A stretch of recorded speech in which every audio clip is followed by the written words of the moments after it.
the fourth Healthcare Seeing Google Plus Hangout. We have a special guest today, and we're hoping a second joins, but there's been some technical issues, so we'll see if he joins. But we're glad you could come for this discussion of hospital EHR and healthcare analytics. The biggest topics happening in hospitals today. I think these are two of the biggest ones. Before we begin that and introduce our guests, I just also want to mention that next Thursday, May 30th at 2 p.m. Eastern, we have another Google Plus Hangout, so that's Thursday at 2 Eastern, and we have Don Siemens of Lumino Marketing and Shahid Shah from InfluentialNetworks.com, and we're going to be discussing marketing to healthcare, which I think is a really interesting niche. It's a little twist on what we've done before, but look forward to that next Thursday at 2 Eastern. Also, if any of you that are watching online at ehrvideos.com, you can ask questions. Just go on Twitter and ask at EHR and HIT. Send us any questions. I'll try to keep a track of those questions and see if anyone has questions for Dana. And speaking of which, our special guest is one of the nicest and sweetest and most knowledgeable people in the healthcare IT industry. Her name is Dana Sellers, and she's the CEO of Encore Health Resources. Hello, Dana. How are you? I'm great, John. You didn't realize I was going to say that, did you? No, I didn't. It's true. It's true. Intro. Ever since I first met Dana, one of the nicest, sweetest people. And we're hoping that James Kouba or Jim Kouba, he does IT strategic and advisory services at Encore Health Resources. We're hoping he's able to join. It seems like he's had some technical issues. So if he does, we'll bring him in. If not, then I guess Dana's going to be carrying the torch for Encore. Which she's a little concerned because she doesn't know some of the big data like Jim does, but I'm not concerned at all because Dana is fantastic. So let's start off with the easiest question of them all. Probably not one of the most challenging. Dana, what do you think your overall take is on meaningful use and the current state of hospital EHR implementations? John, I am a big believer in meaningful use. If you go back, like I have, two decades or so in the history of EHRs, when we started implementing EHRs a long time ago, we believed that it was all about clinical transformation. It was about putting in EHRs in order to transform process and workflow and to improve efficiency. Well, what happened was we did a lot of good that way, but we discovered that there weren't any standards and that we couldn't do very much at all with the data, not even within one organization, because we went back and we tried to pull some of the data out and we discovered that we didn't even call an aspirin the same thing. And so you couldn't do very much with data that was not standardized. So when meaningful use came around, we began to focus on a very small set of clinical data, and we began to standardize that. And what happened was we also focused on adoption of EHRs. Meaningful use is just phase one of really a number of programs that are focused on standardization and adoption. And we're now seeing other programs coming out. Like CMS just 3 weeks ago announced how we're going to start to use some of that data in the inpatient quality reporting realm. So I think, I'm a big believer in meaningful use and how it's setting the stage really for how we're going to get more value out of the investment we've been making in EHRs for the last 2 decades. Yes, that's interesting as far as a piece of history. When you look back, when we first started EHR, there wasn't any data standards. That's interesting, and now we have more possibilities of what we're going to do with the data. I think it's interesting along those lines that stage 2 is where a lot of those standards are finally implemented, and Chime has requested that we extend meaningful use stage 2 for 1 more year. What's your thoughts on that? Should meaningful use stage 2 be extended, or should we just go forward as was initially put out? This is a That's a great question. This is one area where, very rarely does our industry agree on anything, but this is one area where I think pretty much everybody agrees that we need more time on stage 2.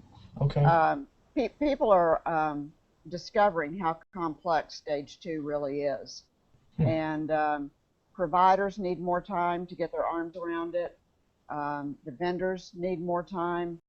I think everybody agrees that we need more time for stage 2, and I support that. Okay. But I've got one word of caution, John. I don't think people should get complacent and think that, hey, okay, maybe we get an extension on stage 2, and then all I have to do is get through stage 3 and I'm done. I was talking to David Muntz at ONC recently. David's a friend of mine. And I said, so David, what happens after stage 3? And he looked at me like I was really stupid, like that was a really stupid question. And he said, well, of course, stage 4, 5, 6. He said, think 99. He said, this is how we're going to change healthcare. So people may think they get a little more extra time. They can ask for extra time. Maybe we'll get it on stage 2, but they've got to create a nimble way of dealing with these ongoing requirements that will be getting harder every time, and the e-measures that come out, and then the ability to adopt those and to increase the performance within your organization, that has to be like a machine within the organization that is replicable over and over and over, because it's not going to stop with stage 3. So that's an interesting point. It's an important one, right? So if they're going to bring out more stages, right now they have the nice carrot of incentive money. Does that mean they'll just use it by penalizing, or what incentives will they use, or will they put out regulations that no one cares about? Great question. And you're not sure. I don't know the answer to that, but one thing I do know is the commercial payers are getting on this train. And what we're seeing is that the commercial payers are picking this up just as fast as they can. There was a report put out by Availity just last week or the week before that says the tipping point where commercial plans will be primarily based on value-based instead of fee-for-service will be 2018. That's like around the corner. And that the value-based component, the incentive-based component of those plans is going to look a lot like meaningful use. It's going to be based on discrete data that looks like measures that look like quality-based discrete data. Wow, that's interesting to compare the ACO measures to what's required for meaningful use attestation. Interesting. So, one thing I think that's been interesting with the meaningful use and EHR incentive money is a lot of people say, well, isn't it the rich getting richer, right? So the people that had EHRs are able to get the incentive money, even though they already had the EHR, they were already using it. Do you see that in the marketplace, or are you seeing, other people, hospitals and organizations that wouldn't have been able to do EHR are benefiting from the EHR incentive money? Well, I've heard that. I think that the clients that we deal with who already had EHRs certainly don't feel like this is the rich getting richer. They don't feel rich. They don't feel rich at all, and they don't feel like this has been easy. There was if you take just stage 1, which was relatively easy, there was testimony before the policy committee from one CIO who was already HIMSS Analytics level 7. Okay. That it took him 9 months of pretty intensive effort just to attest for stage 1, because he had to go back and retrofit everything he'd already done. That's true.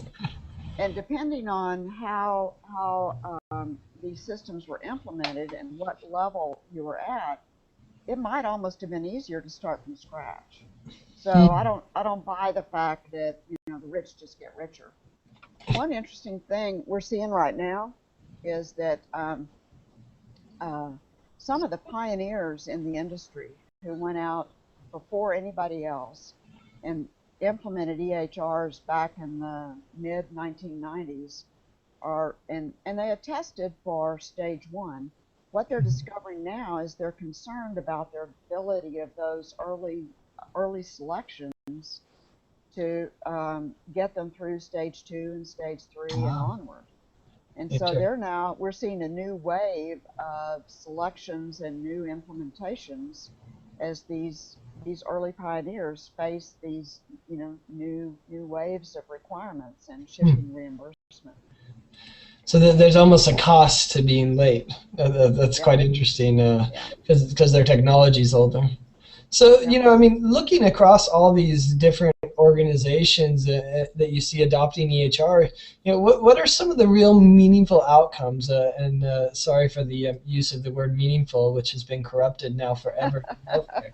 But, what are some of the outcomes, that beyond just I got money or, what are you seeing happening with EHR and with EHR data that that someone that is implementing EHR should say, yeah, this is worth it because this is going to happen.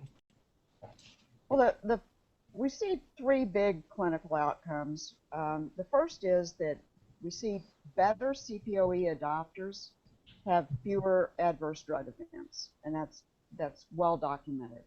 The Interesting. second is that when you get the record well documented electronically, it's available to people to access to provide better care. And that's especially true for remote access. So we're seeing that physicians who need to access the record remotely can get to it, and that's proving to be extremely valuable. And then the third is access to critical lab values, and that's proving to be really important. Now, here's the first point where I really miss having Jim because he was supposed to chime in at this point and talk about some interesting technical outcomes that we're seeing. So we may want to come back to him at some point. Yeah, speaking of the devil, he just got here. So let's, fortuitous. Let's bring him in. Let's see if we can do it. Hello, Jim. Welcome to the Hangout. Glad you could join us. Dana was just about to curse your name, but instead she's happy you're here to talk about, some of the meaningful outcomes that you guys are seeing from the EHR data and from implementation of an EHR. Looks like he's on mute. There we go. Is that Yep. better? Hey. Yep, perfect. Yes. Welcome, Jim. Thank you. Glad I could finally join. Sorry for the delay.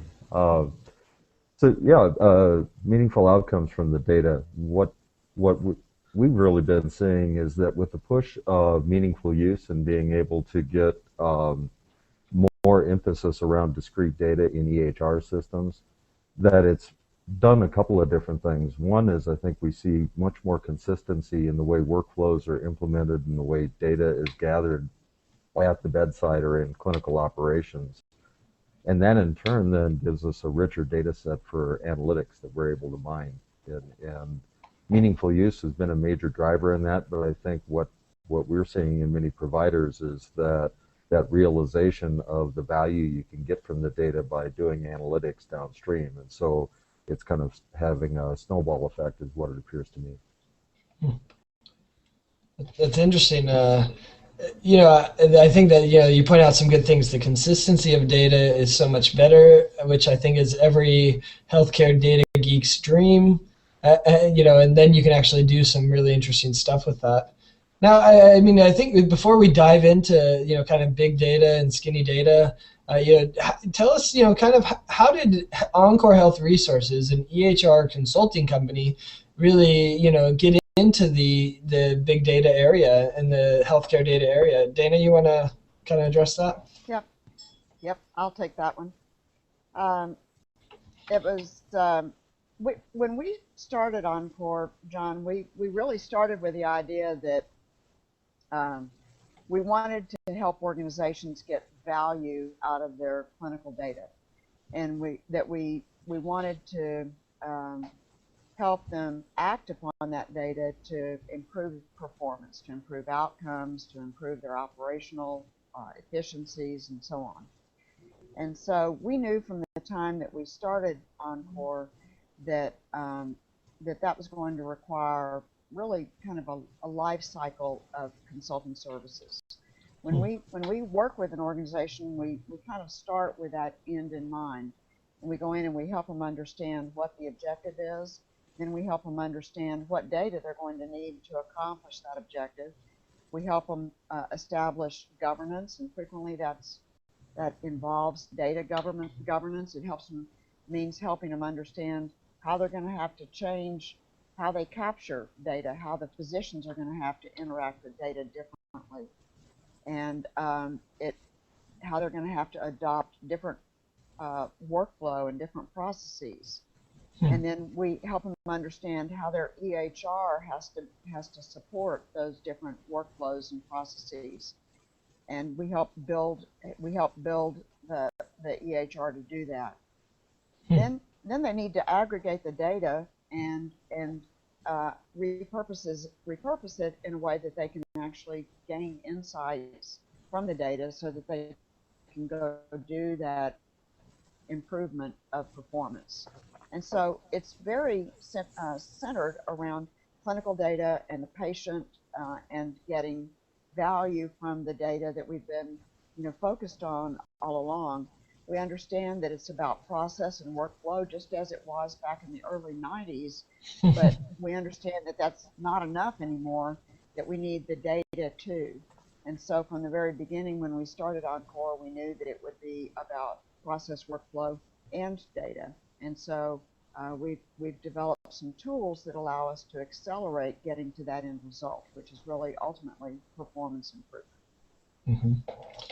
Yeah, I mean, I think that's why I was so interested in what you were doing in data. I've written a few posts about this, which I know you've seen. I think I'm famous at Encore for that post, but just looking at how an EHR consultant is the perfect match for making the data quality, or to ensuring that data quality, because they understand how to speak EHR workflow.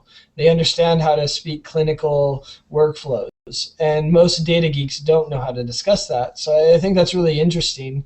And as you know, I think the other thing that's interesting is you've kind of taken a different approach than many of the data companies, although I think there's some others doing this as well, where you've said, let's not get everything and do nothing, but instead let's take a small portion of the data that's available and let's do something, for lack of a better term, meaningful. Let's do something significant with that data. And I know Gina from Encore loves the term skinny data, and I think it's a great description of it, of skinny data. But where do you think that's going to head, Jim? With just doing skinny data, or is it going to expand to a full enterprise data warehouse, or what's the future of that approach? For us, I don't see us becoming a full data warehouse. That doesn't mean that that's not what organizations might need to grow to, but we see ourselves more in the position of really taking data that drives metrics and measurement for value-based kind of assessment of what's going on. In other words, I want to be able to look at things like meaningful use, but I also want to be able to provide measures and metrics so that providers can enter into meaningful discussions with payers and shared savings programs, or be able to work cooperatively, like with clinically integrated networks or ACOs in that kind of a environment. So to us, we really want to focus our set of assets and solutions around that set of data that really drives that metric and measurement. That's really where our focus is. And we see that being very compatible for people who are entering into a large enterprise data warehouse. This might be a good first step for them. So it's a way to get started and get some value out of that warehouse and really focus on what you need to bring in first, because it's kind of a foundational set of elements. We also think there's some organizations that this might be sufficient for them, that they really don't need to go much much beyond the skinny set of data for those value-driven metrics. But on the other hand, there are organizations that really need to do more and are positioned to do more, and that are like an academic medical center, larger organizations that really have a need for that big data concept and being able to drive this.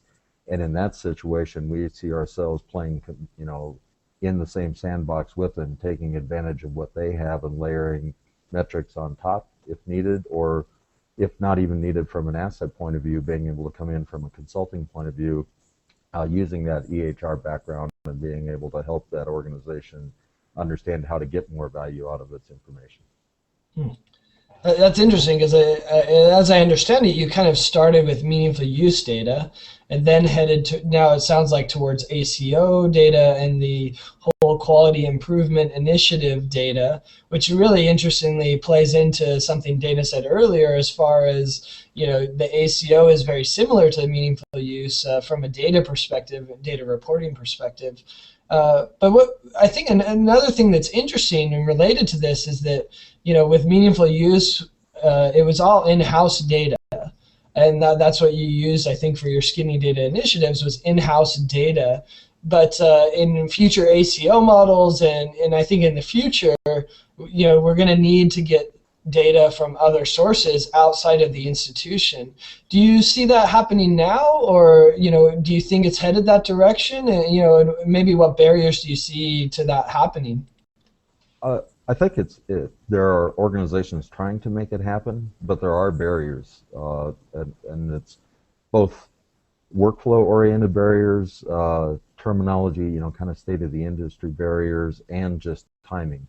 So, we see organizations right now that the only place, like in a network type organization, whether it's clinically integrated network or an ACO or anything of a similar kind of a build and structure, that one of the first problems is they each have their own IT departments, they have their own sets of solutions, and they've been able to do things in-house fairly effectively for the most part. But trying to get that data shared to be able to bring that in for a broader perspective is difficult for them. That's not something they've been able to do. Some organizations are looking to integrate the data outside their environment, or they're looking to use a data warehouse to bring that in for metrics.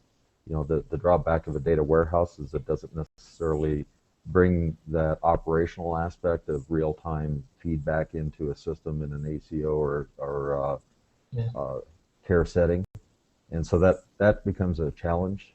But I think just stepping back, what I've always seen as being kind of the difficulty is just variations in what the source systems, the infrastructure or the structure of data within the various sources of the major EHR vendors. They approach their internals very differently, which is how they differentiate themselves. That makes sense in a lot of ways.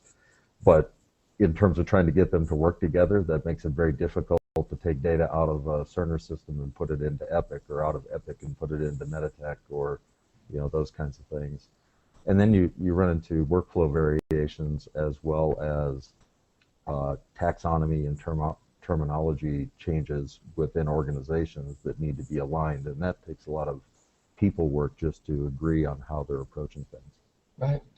So I was going to ask, what's your pipe dream as a data geek, and I say that affectionately. What I guess is your pipe dream just having standard data across all the EHRs, or if you could dream a world, right, and you're in Disneyland, you could have anything you want. What would you have as a data geek?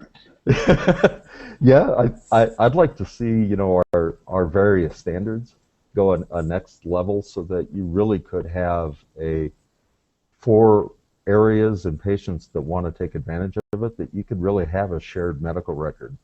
And it wouldn't be necessarily a summary record, it's truly a shared medical record. And right now, I think that's very difficult to try to achieve. I think that's what people are looking for when they're looking at integration points, and those they're trying to get that shared medical record across various institutions that are taking care of that patient. But to me, that's what I want. I'd like to have that medical record, that if I show up at an ER while I'm on the road traveling, that there's a good chance that they would know what I'm facing, and Right. if I happen to be unconscious, they might actually know what's already wrong with me. Right. So you You want know? you Yeah. want the longitudinal care record. I think we all would love that. Yeah. So we only have a few minutes left, Dana. So maybe I'll throw this one to you. To kind of wrap it up and say, you talk to so many hospital CIOs and C-level executives. So, what do you think their biggest challenges today, and what do you think keeps them up at night and has them worried that that they're not sure how to deal with? Any ideas? Uh, Everything that we see right now is flavored with changing reimbursement. Hmm. That's got everybody worried, and it affects everything they're thinking about. So, if you think about the fact that reimbursement is changing from fee for service to fee for value, it affects how they have to implement their EHR. It affects how they have to capture their quality data. We're seeing an increase in the interest in revenue cycle systems. We're seeing cost reduction interest. It's driving interest in analytics because people are seeing analytics as a solution for being more competitive and for driving standardization and processes. Hmm. We're seeing a huge need for data governance. It's interesting because people who have put in data warehouses are discovering that they got a lot of data, but in some cases it doesn't mean anything. And they want to be able to use that data for driving standards and reducing costs, but now they have to go back and figure out, what did it really mean when we captured that data? And so now they're going back and putting data governance in place. And all of that is framed within the context that they're worried about changing reimbursement. So Wow. that's the big thing sitting on the table right now. Excellent. Well, I think there was some amazing insights in this discussion. We certainly will have to have you guys back again for another Google Plus Hangout. Now that we know how to do it technically, we can have you back easier. I really appreciate your insights, and thanks for all the viewing audience at home or possibly at work. Hopefully they're not at home working. But thanks for joining us. And just a reminder, next Thursday, May 30th at 2 p.m. Eastern, we'll have Don Siemens and Shahid Shah on to discuss healthcare marketing. But I really want to make a sincere thanks to Dana Sellers, CEO of Encore Health Resources, and James Kouba from Encore Health Resources as well. Thanks for joining us today.